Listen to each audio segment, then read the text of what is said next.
Hello, community. This is video number 3. My name is Dr. Shemya Vaughn, and I am the creator of A Cup of Therapy.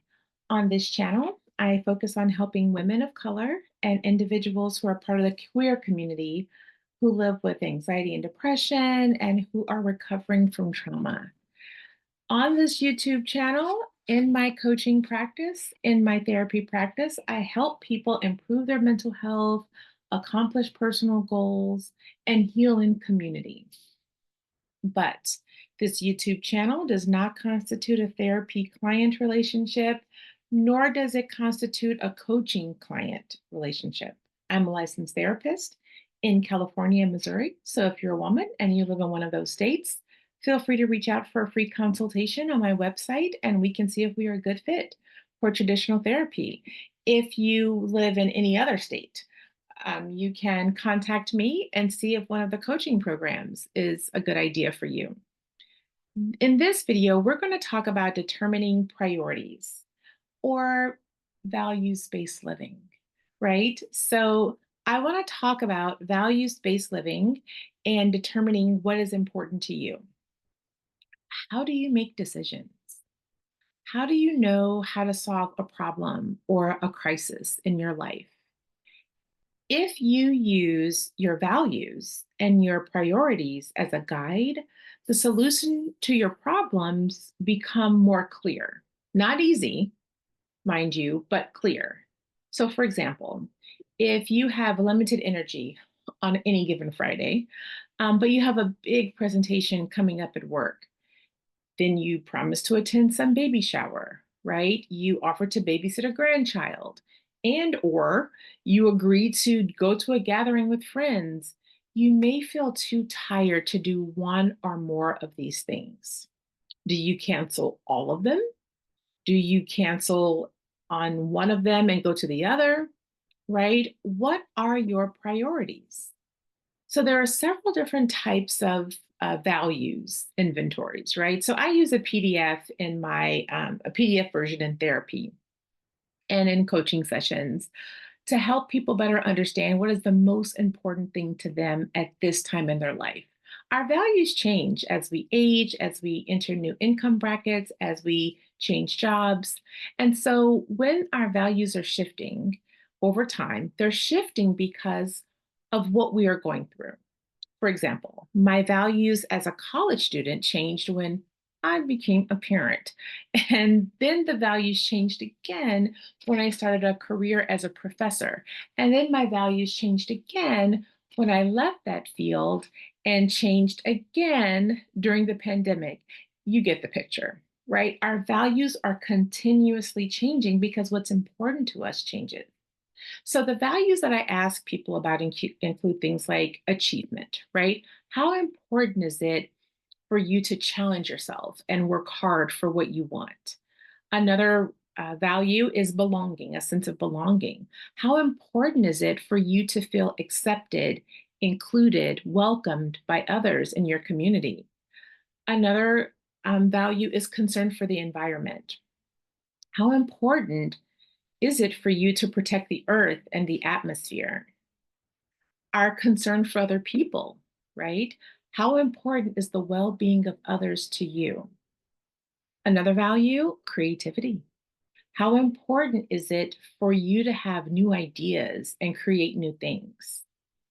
Another value, financial prosperity. How important is it to you to be successful at making money and buying property? Not just paying bills, right? Financial prosperity is above the minimum. Health and body movement, those are values. How important is it for you to be healthy and physically active? Humility, how important is it for you to be humble and modest about your accomplishments? I hope you're noticing as I'm going through these values, these are about you, not about others, right? So you can't dictate what someone else's values are or what should be important to them. This is only about you. Another value I ask about is independence. How important is it to you to make a decision, make your own decisions, and do things your own way? So those of you that say you march to a beat of a different drum, you know what I'm talking about. You'd rather do things your way and figure it out. Another value is loyalty to family or your community group. How important is it for you to follow the traditions and expectations of your family, of your community group? Another value is privacy. How important is it for you to have time alone? It's not just about privacy, maybe it's also about solitude. And then responsibility. How important is it for you to be known as dependable, trustworthy, right? You want to be someone that people can count on. Another value is scientific understanding. Um, how important is it for you to use scientific principles to solve your problems? And then finally, we have spirituality. How important is it for you to have spiritual beliefs or believe in something greater than yourself, such as a religious figure, the universe, nature, specific concepts? As you listen to that list of values, I hope you can see that be you can't prioritize all of them at the same time, right? So we usually have three to five values that we're really um, building our life around at one time. So that's why I talk about values based living a lot. When we remember what is important to us, when we use our values to guide our decisions, it is easier to live a life that is comfortable for us. And it is easier to spend time with people we enjoy. Some people say things like, well, I don't know if I should do this because I might regret it. If you're living a values based life, you will have fewer regrets because it's still aligned with your values. So, that long list of things that I just mentioned is important to all of us most of the time. But remember, I am asking about what is important right now. So, we would discover your top three or five values and make a plan about restructuring your life to become more aligned with your values. So, when people say things like, oh, that's out of alignment with what I want right now, that's kind of what they're talking about, right? When you're communicating with people, or you are in a relationship with someone, or maybe you're talking to your friendship groups, you want to keep your values at the top of mind. When you are at work, right, looking for a new job or deciding to quit a job, keep your values in front of you. When you are trying to resolve issues and problems that arise each day, use your values to guide you. Okay, now for the fun part, the weekly check in. So, what is going to be your priority this week, upcoming week, right? What are you going to focus on? This is a good time to look at your goals or your to do list and decide which one thing can you focus on this week. We have a lot of things that we need to do and some things that we want to do, but they cannot all have our focus each day. We would be too overwhelmed. So, try to find one task and you will focus on completing that one task this week to help you move forward in life or to make your life more enjoyable. So, for example, this week I am focusing on getting fresh air and sunshine every single day. That is my priority. I want to make sure I'm outside getting some fresh air and sunshine. It is springtime. So the second check-in question: who or what drained your energy last week? So when you hear this question, who comes to mind, right? When you read the question across the screen, what comes to mind? Be honest with yourself. Who or what you are allowing to exhaust you is important. So here's a tip to tell who or what is exhausting you. You get easily irritated with them or that thing, right? You get annoyed right before you're supposed to meet up with them or engage in that thing. These are the people or things that are taking up space that you could be using to experience joy.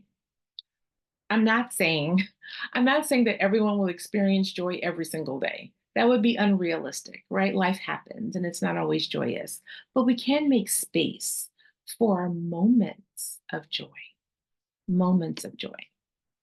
So people who listen to their videos without their earphones on in public, and people who have calls on speakerphone, they annoy me, right? When I think about energy drains, I think about that group of people. Unnecessary noise is a thing that drains my energy. So if I am reading a book in a cafe, enjoying my tea, and someone sits down next to me and plays their video, on their phone really loud, or they call someone on FaceTime, I just leave the area, right? I pack up my book, I pay for my tea, and I just go. I'm not going to confront a complete stranger about behavior that I know full well.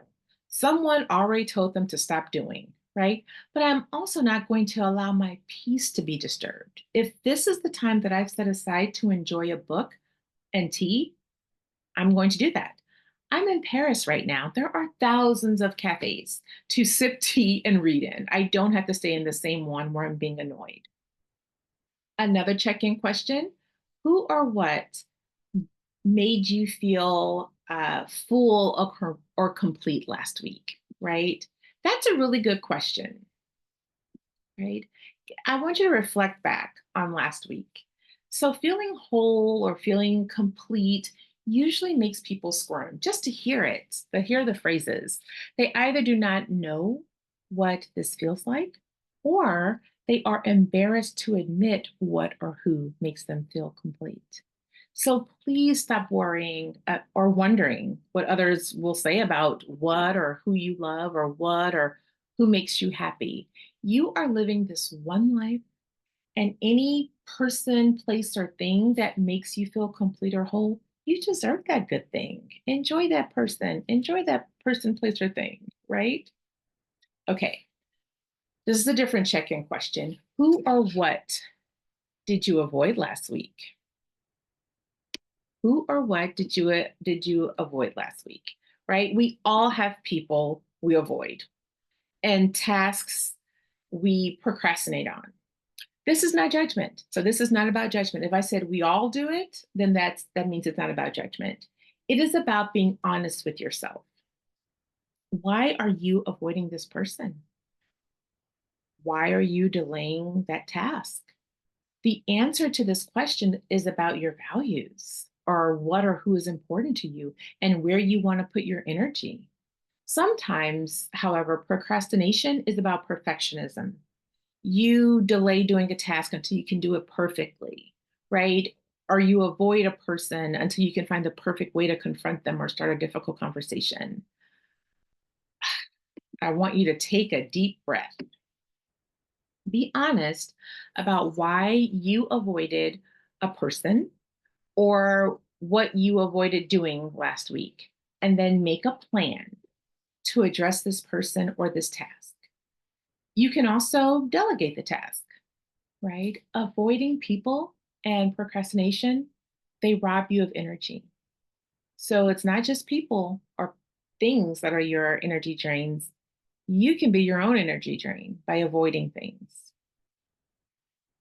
Next check in question: what boundary have you established that you want to enforce this upcoming week? Right? People love talking about their boundaries on social media, and they seem to be very upset when someone violates the boundaries. Boundaries are for us, though, right? Boundaries are behaviors we are going to change about ourselves, things we're going to do differently. A boundary that depends on another person's cooperation is called a rule.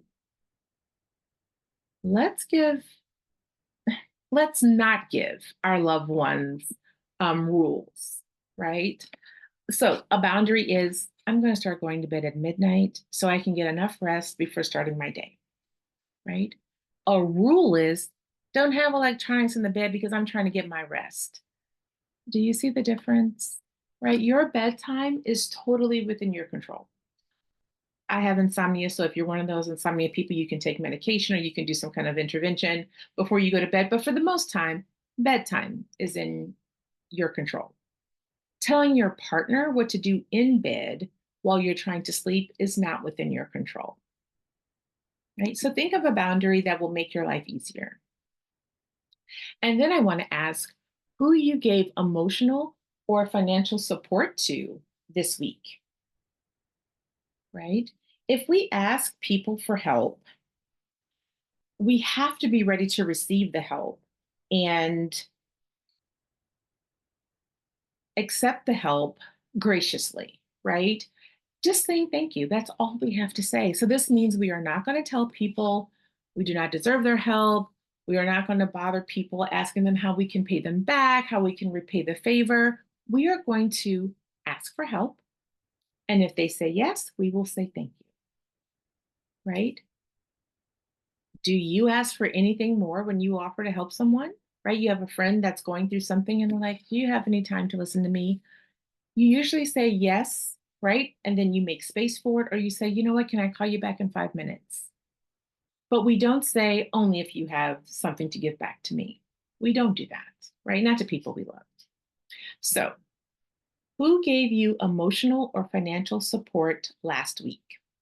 I think I was going to ask about this week, but I think I should ask about what happened last week, right? Okay. And then the reverse. Who did you support emotionally or financially last week? Right? Who did you support emotionally or financially last week? Someone asked for help and you gave it to them. I assume, because most of you are recovering from trauma, I assume this list is long, right? We know what it's like when someone doesn't help, when you have to do everything by yourself, and so we overgive. So we So I will not tell you, stop supporting other people. But I hope that over time, who you support and who supports you starts to balance out. Please consider the people that always say no when you ask for help, but they ask for favors quite frequently with you, and you are always doing what you can when you can, right? You may even go above and beyond, but this is an unhealthy pattern. We do not help others and keep score, but we also do not give until it hurts to people that do not regard us in the same way. We're just matching their energy. So we help because we care. When others do not offer to help us, or they turn us down when we ask for favors, they turn us down with their behaviors or their words. So either they say no or they just don't show up. We need to change how we move with those people. We can change how we interact with them before we start to resent them. So the only reason I'm bringing this up is because that usually leads to resentment. Okay, so let's wrap it up. I like to end these videos asking about action that you plan to take. So, is there a new habit you want to try? Or is there a current habit you want to give up? It is scary to try a new habit, right? Remember to avoid perfectionism right now. If you say that you want to start walking 10 steps a day, right? That's a very popular goal. Promise to walk, promise yourself that you'll walk 10,000 steps more days than not, right? Like 5 out of 7 days. Or start with walking 10,000 steps one day a week. And then each week you work up to 6 or 7 days a week. Aiming to do any new habit daily may be too overwhelming. Start small and then celebrate those small wins. Now, that's for new habits. If you're going to retire a current habit, try to stop it maybe once a day or once a week, depending on what kind of habit it is, versus quitting cold turkey, right? Be gentle with yourself when you are stopping a behavior that no longer serves you.